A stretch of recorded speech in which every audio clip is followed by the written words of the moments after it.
Pada video sebelumnya, kita sudah mempelajari tentang penggolongan hidrokarbon. Hidrokarbon dibagi menjadi dua berdasarkan bentuk rantai dan jenis ikatan. Berdasarkan bentuk rantai terbagi menjadi dua, alifatik dan siklik. Kemudian siklik terbagi menjadi dua, alisiklik dan aromatik. Kemudian berdasarkan jenis ikatan, hidrokarbon terbagi menjadi dua, hidrokarbon jenuh dan hidrokarbon tak jenuh.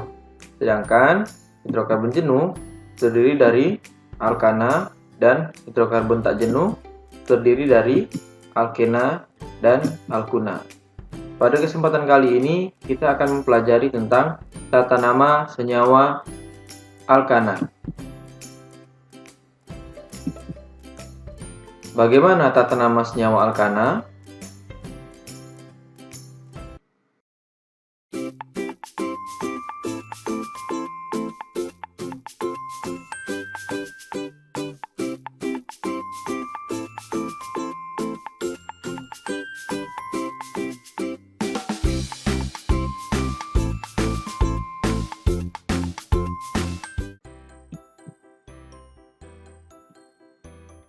Pada video sebelumnya kita sudah mempelajari tentang pengertian dari alkana. Alkana adalah senyawa hidrokarbon dengan ikatan atom karbonnya berikatan kovalen tunggal dengan rumus umum alkana CnH2n plus 2. Kemudian contoh alkana di sini propana, butana, dan pentana. Dan ketiganya memiliki ikatan tunggal. Saat kita mempelajari tentang tata nama senyawa alkana, terlebih dahulu kita pelajari tentang deret homolog. Apa itu deret homolog? Deret homolog adalah suatu kelompok senyawa karbon dengan rumus umum yang sama dengan sifat yang mirip. Nah, ini merupakan deret homolog senyawa alkana dari jumlah atom C-nya 1 sampai jumlah atom C-nya 10. Nah, untuk jumlah atom C1 kita sebut sebagai metana dengan rumus molekul CH4, kemudian rumus molekul C2H6 etana, rumus molekul C3H8 propana, rumus molekul C4H10 butana, rumus molekul C5H12 pentana, rumus molekul C6H14 heksana, rumus molekul C7H16 heptana, rumus molekul C8H18 oktana, rumus molekul C9H20 dekana, dan rumus molekul C10H22 nonana. Nah, deret homolog ya digunakan dalam penamaan alkana baik rantai lurus maupun bercabang. Tata nama alkana rantai lurus. Alkana rantai lurus dengan penulisan nama N strip nama alkana atau deret homolog alkana dengan N sama dengan normal. Ini kita tuliskan dulu deret homolognya dengan contoh soal. Ya, strukturnya CH3, CH2, CH2, CH3. Di sini berarti ada 4C. Nah, kita lihat di deret homolog dengan jumlah atom C-nya 4 yaitu butana. Ya, untuk rantai lurus ini kita bisa beri nama N-butana atau normal butana. Contoh kedua, dengan struktur CH3, CH2, CH2, CH2, CH2, CH3 dengan jumlah atom C, maka sesuai dengan deret homolog itu nama alkananya adalah heksana. Maka kita bisa menamai struktur ini dengan N-heksana. Tata nama alkana rantai bercabang. Nah, sebelum kita mempelajari tata nama alkana rantai bercabang, kita harus terlebih dahulu mengetahui cabang dari alkana tersebut yang kita sebut sebagai gugus alkil. Gugus alkil adalah gugus alkana yang kehilangan satu atom hidrogen. Akhiran ana pada alkana diganti dengan il dan digunakan untuk penamaan cabang. Kita lihat di sini contohnya. Jika di alkana CH4, maka ketika menjadi alkil kehilangan satu atom hidrogen menjadi CH3 dan nama berubah menjadi metil. Kemudian untuk etana C2H6 menjadi C2H5 dan nama alkilnya atau nama cabangnya menjadi etil. Propana C3H8 kemudian menjadi propil C3H7 dan seterusnya.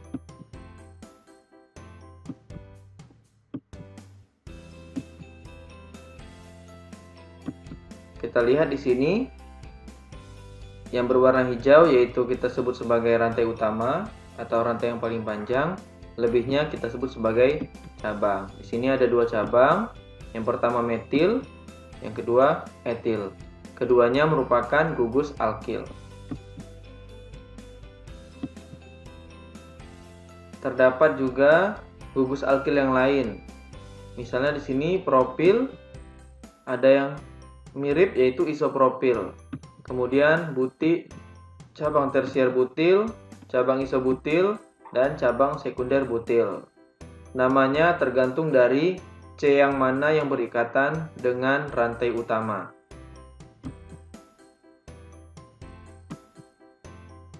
Alkana rantai bercabang. Dalam penentuan tata nama alkana rantai bercabang, yang pertama langkahnya yaitu kita tentukan rantai induknya terlebih dahulu, di mana rantai induk adalah rantai C yang paling panjang. Contohnya senyawa alkana ini. Nah, ini kalau seandainya kita gunakan rantai utama dengan C berjumlah 5. Yang ini C berjumlah 4 sebagai rantai utama. Dan yang ketiga C berjumlah 6. Maka yang bisa kita jadikan rantai induk atau rantai utama ya adalah yang ketiga. Yang pertama salah, yang kedua salah, dan yang ketiga benar. Ini yang bisa kita jadikan sebagai rantai induk atau rantai C yang paling panjang.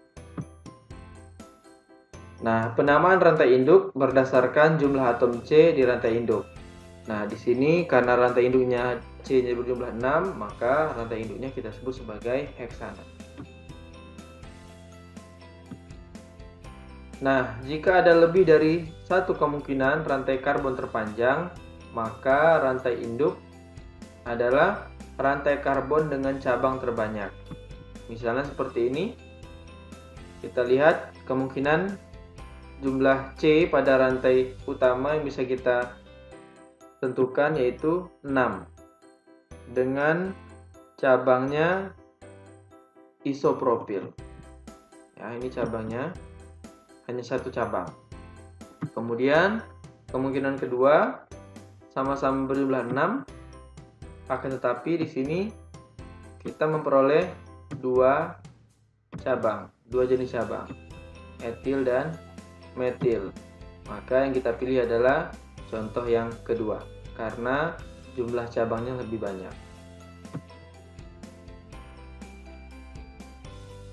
Langkah pertama tadi kita tentukan rantai induk.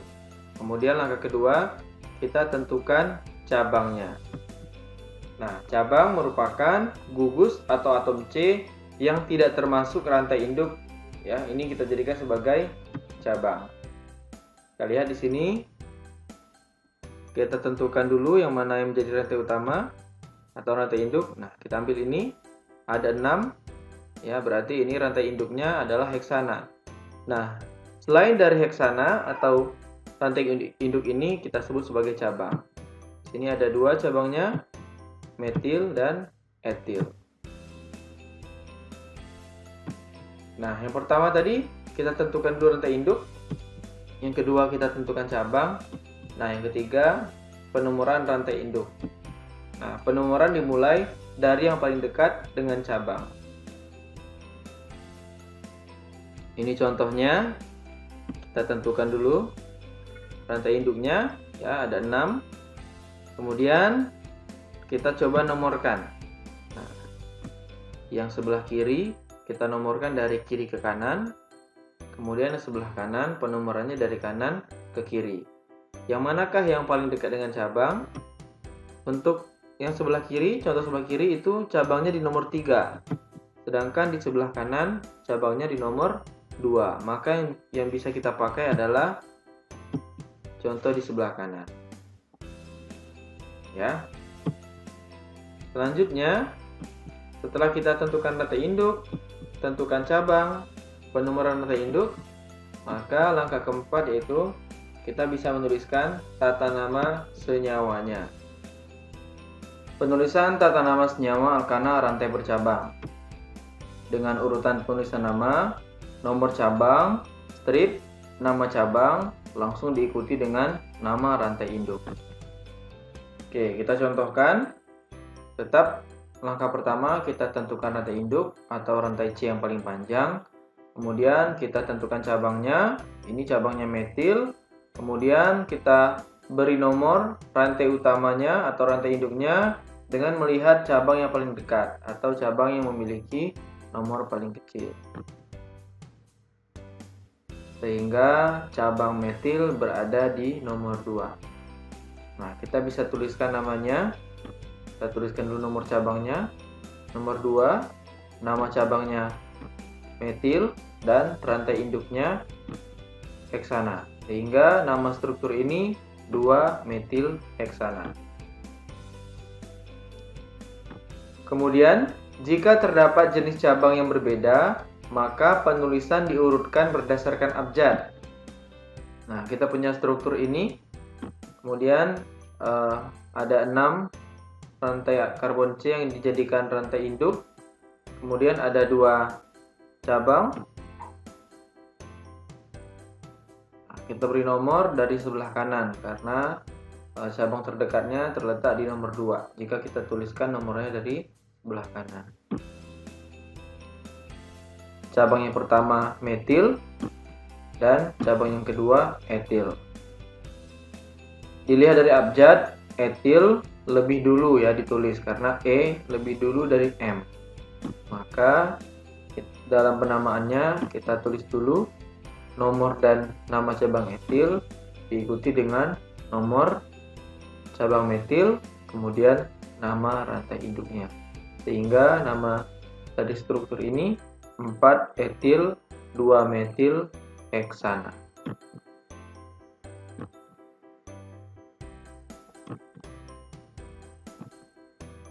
Jika terdapat 2 atau lebih cabang yang sama, maka nomor cabang ditambahkan dan diberikan awalan sesuai dengan jumlah cabang yang sama.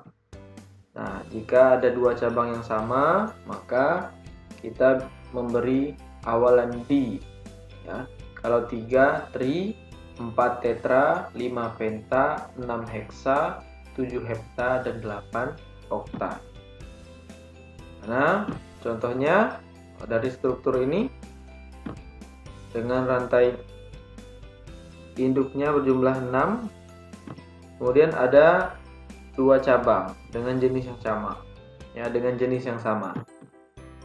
Dan kemudian kita tuliskan penomorannya dari sebelah kanan karena yang paling dekat dengan cabang.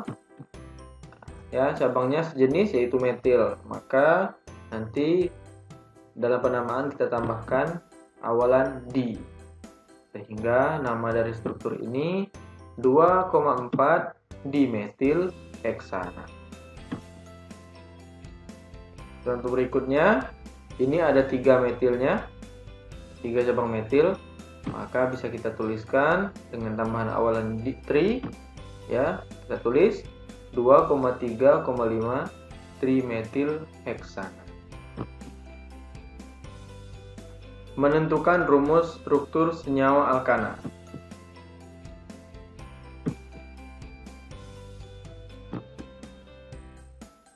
Menentukan rumus struktur senyawa alkana, ya. Sebelumnya tadi kita menentukan nama dari struktur. Sekarang kita membuat rumus struktur berdasarkan nama. Juga memiliki langkah-langkah. Yang pertama, kita tentukan dulu rantai induknya. Kemudian kita tuliskan cabangnya. Dan yang ketiga, kita lengkapi jumlah atom hanya. Contoh soalnya 2-metil propana. Berarti rantai induknya adalah propana. Propana itu jumlah atom C-nya 3. Nanti kita tuliskan C-nya 3. Kemudian kita tuliskan cabangnya, ya. Cabangnya ada di nomor 2. Nah, kita lihat penomorannya, ya, metil. Kemudian kita lengkapi jumlah atom hanya agar sempurna strukturnya. Jadi CH3 CH, CH3 dengan cabang metil di nomor 2. Contoh kedua, 3 etil 2,3 dimetil heksana dengan rantai induk heksana. Heksana berarti jumlah C-nya 6. Kita tuliskan dulu C-nya 6. Oke, kemudian kita tuliskan cabangnya sesuai dengan nomornya. Ya, ini C-nya ada 6. Kemudian nomornya sampai 6. Nah, di nomor ketiga ada cabang etil. Di nomor kedua ada cabang metil dan nomor 3 juga ada cabang metil. Maka setelah itu kita bisa langsung ke tahap ketiga, kita lengkapi jumlah atom H. Maka hasilnya adalah rumus struktur senyawa 3 etil 2,3 dimetil heksana adalah seperti ini. Oke, demikian untuk pembelajaran tata nama alkana pada kesempatan kali ini. Mudah-mudahan bisa dipahami dan sampai ketemu di video selanjutnya. Terima kasih.